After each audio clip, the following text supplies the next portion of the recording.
So now, if you think about it, you've got money in your savings account. It's under 1%. Inflation is currently at about 2 to 3% at the moment. So your money is losing power by the difference between what your savings are earning and what inflation is. That's the rate at which your money is losing its purchasing power. And I'll show you an example.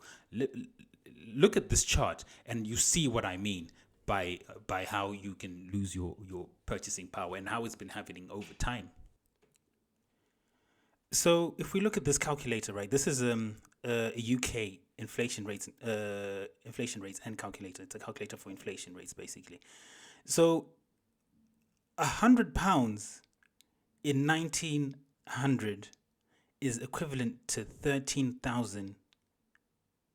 Well, in 2020, that was in 2020 where this calculator stops at. So think about that, right? What you could afford with £100 in 1900, you now need 13,000.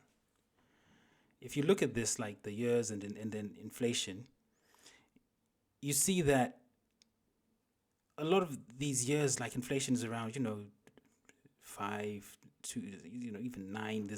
It varies.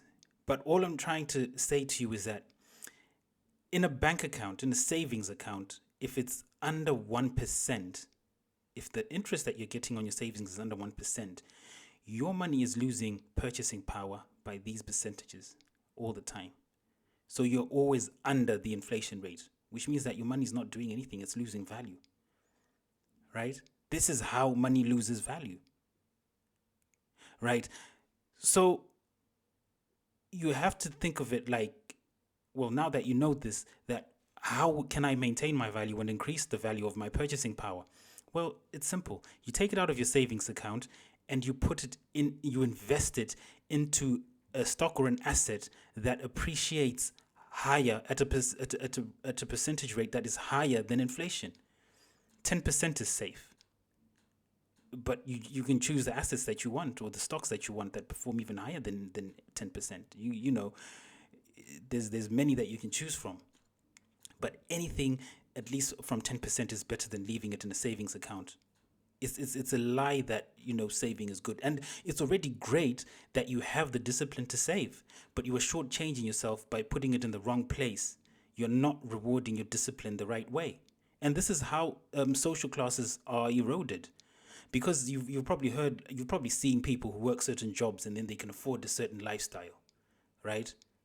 But over time, even with the same pay, they start cutting back on things that they can't afford, things that they could afford 2 years ago, 3 years ago, because that money they're being paid has not been increased. Their wages haven't been increased in line with inflation or above inflation.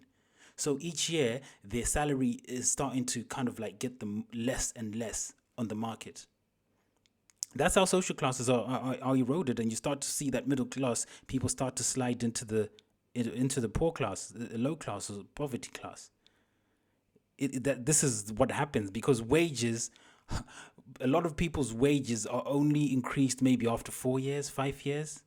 NHS staff, I know NHS staff had like a 2% wage increase after I can't remember how many years.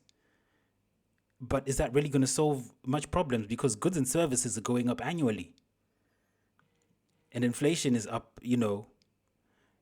annually as well. So, those are the things that would hurt you. But if you are investing your money, even if you are not working, if your wages aren't being increased to kind of outdo inflation, if you invest your money, you'll probably find yourself even actually bettering your lifestyle, because what you can get from your interest, you can still maintain your lifestyle, even live better when you invest in assets that perform better than inflation and everything.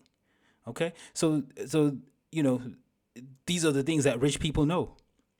These are the things that rich people know, because look, this is crazy when you look at these things, and they don't tell you that, and you just think that it is just good enough to be able to save. It's great that you have that discipline, but you have to know where to do it.